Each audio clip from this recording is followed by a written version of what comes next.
నీతి ప్రవర్తన గలవారై మేల్కొని పాపము చేయకూడి.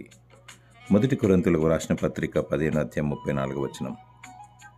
దేవుని నీతిని రాజ్యము వెదుకువారు నిందారహితులై, నిష్కలంకులై, పరిశుద్ధులై, పవిత్రులై, చెడును విడిచిపెట్టి పాపాన్ని అసహించుకోవాలి. నీతి ప్రవర్తన, న్యాయ ప్రవర్తన, సత్ప్రవర్తన, యథార్థ ప్రవర్తన, సత్య ప్రవర్తన, యోగ్య ప్రవర్తన గలవారై ప్రార్థనలో మేల్కొని ఉండాలి. కన్నీటితో ప్రార్థన చేయాలి. దేవుడు నిన్ను నీతి నివసించు రాజ్యంలో చేర్చుకుంటాడు. నిత్య రాజ్య వారసత్వమును దయచేస్తాడు.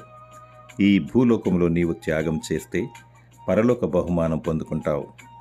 చెడును అసహించుకోవాలి. మేల్కొని కన్నీటితో ప్రార్థన చేయాలి. దేవుడు నిన్ను తన ప్రణాళికలు వర్ధిల్ల చేయనుగాక. ఆమేన్.